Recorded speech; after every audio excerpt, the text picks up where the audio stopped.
प्रिय दर्शकों, आप सभी का स्वागत है हमारे इस YouTube चैनल पर। दर्शकों, 2025 में ग्रहों की दोबारा से एक ऐसी परिस्थिति बन रही है जो किसी विश्व युद्ध का संकेत दे रही है। लेकिन विश्व युद्ध होना कोई छोटी घटना नहीं है। जब तक कि पूरे विश्व के अंदर कोई बड़ा एक देश ऐसी हरकत ना करे जिसके कारण से पूरे विश्व का वातावरण खराब हो, तब तक विश्व युद्ध नहीं हो सकता है। तालिबान चाहे कि वो विश्व युद्ध करा देगा तो उसमें वो उतनी ताकत नहीं कि वो विश्व युद्ध करा सके, लेकिन वो उसका कारण अवश्य बन सकता है। लेकिन चाइना अब जिस तरह की हरकत कर रहा है उससे ये बात अवश्य लग रही है कि चाइना ही आने वाले समय में पूरे विश्व को विश्व युद्ध जैसी घटना की ओर प्रेरित जरूर करेगा। दर्शकों, चाइना ने हाल ही में एक फिर धमकी दी है कि ताइवान के अंदर यदि दूसरे देशों ने अपनी उपस्थिति बढ़ाई तो वो विश्व युद्ध जैसी किसी घटना को अंजाम दे सकता है। और ये अपने आप में छोटी बात नहीं है। दर्शकों, किसी भी बड़े देश के द्वारा इस तरह की प्रतिक्रिया देना, इस तरह का वक्तव्य देना, ये छोटी बात नहीं है। और 2025 के उन ग्रहों की परिस्थिति का आकलन यदि मैं करता हूं तो ये बात मुझे अवश्य नजर आती है कि ऐसी घटना को चाइना अंजाम अवश्य दे सकता है, क्योंकि परिस्थिति ब्रह्मांड में जब ग्रहों की बन रही है तो हमें इस धरती पर भी ऐसे कुछ लोग तो अवश्य चाहिएंगे जो इस तरह की घटना को उस समय पर अंतिम रूप देंगे।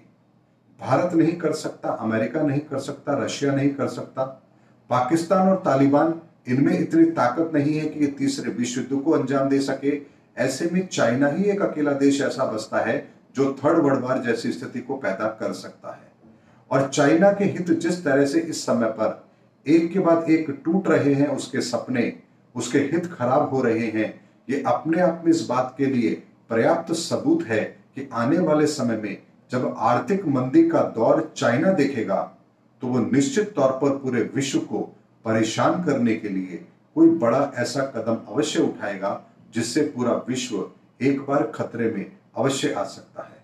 और दर्शकों, 2027 के अंदर शनि का एक गोचर परिवर्तन और होगा जो मेष राशि में होगा। और मेष राशि के अंदर शनि नीच के होते हैं। ऐसे में नीच का शनि इस पूरे ब्रह्मांड के अंदर कुछ ना कुछ बड़े परिवर्तन अवश्य करेगा। और उसका इंपैक्ट ये भी होगा कि दुनिया के अंदर एक आर्थिक मंदी देखने को मिल सकती है और उससे भारत भी अछूता नहीं रहेगा।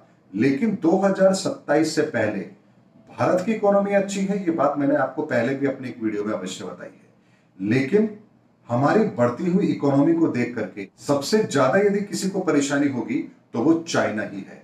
चाइना ये कभी नहीं चाहेगा कि भारत उससे आगे निकले और हमें पीछे धकेलने के लिए वो विश्व युद्ध जैसी किसी घटना को अंजाम भी अवश्य दे सकता है। पाकिस्तान भी उसका साथ देगा, तालिबान भी उसका साथ देगा। ऐसे में भारत को तीन तरफ से घेरने की कार्रवाई वो अवश्य करेगा। लेकिन एक बात मैं आपको अवश्य बता देना चाहता हूं कि भारत का भविष्य उज्जवल है, इसमें मुझे कोई संदेह नहीं है। किसी भी तरह की ग्रहों की परिस्थितियां इस समय भारत के विरुद्ध नहीं है, ये बात निश्चित है। दर्शकों, आने वाले समय में चाइना विश्व युद्ध का कारण बनने जा रहा है, ये बात मुझे स्पष्ट तौर पर नजर आ रही है और इसके संकेत अब चाइना स्वयं भी देने लगा है। इसीलिए दर्शकों, जो लोग भी चाइना से व्यापार करते हैं उन्हें सावधान अवश्य रहना चाहिए, क्योंकि कभी भी चाइना कुछ ऐसे कदम उठा सकता है जिसके कारण से आपके बहुत बड़े व्यापारिक नुकसान हो सकते हैं। इसीलिए चाइना से आप व्यापार यदि करते हैं तो ये आपका अंतिम विकल्प होना चाहिए।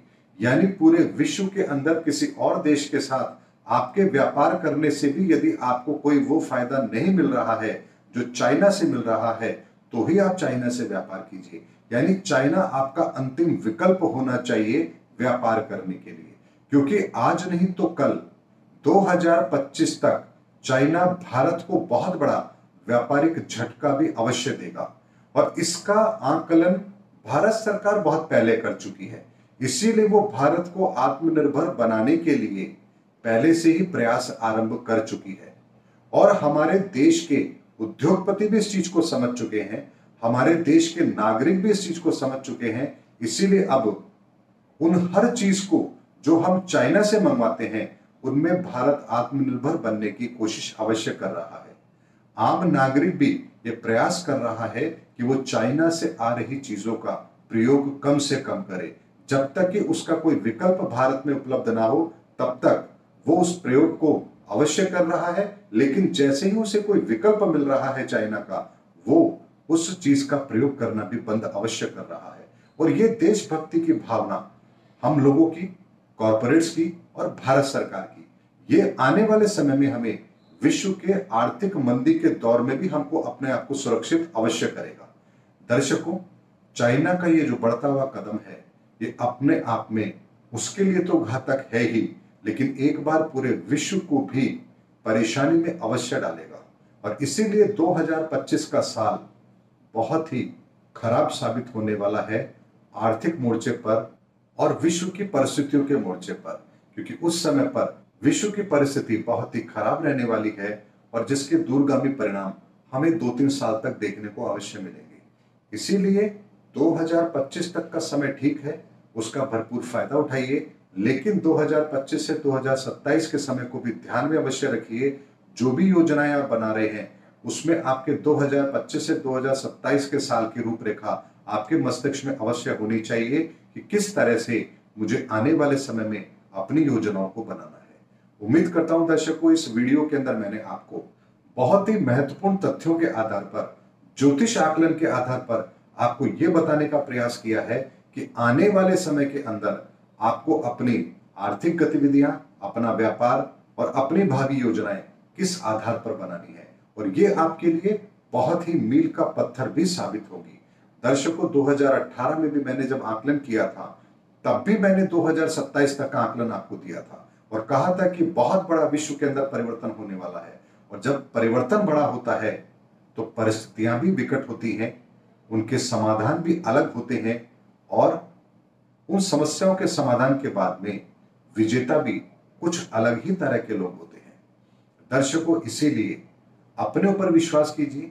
परिस्थितियों का आकलन मैं आपको दे रहा हूं, समय समय पर आप लोगों को आगे भी अवगत कराता रहूंगा।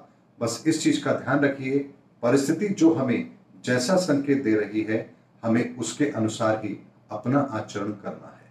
अगर इस चीज का आप ध्यान रखेंगे तो विश्व की कोई भी बड़ी मंदी हो आपको नहीं छू सकती, क्योंकि भारत इस मंदी से अछूता अवश्य रहेगा 2027 तक। ये बात निश्चित है। ये भी मेरी और भविष्यवाणियों की तरह आपको सत्य होती हुई नजर आएगी। उम्मीद करता हूं दर्शकों, मेरा वीडियो आपको जरूर पसंद आया होगा। अगले वीडियो में आपसे फिर मुलाकात होगी, तब तक हमारे चैनल पर बने रहिए। जय हिंद, जय भारत।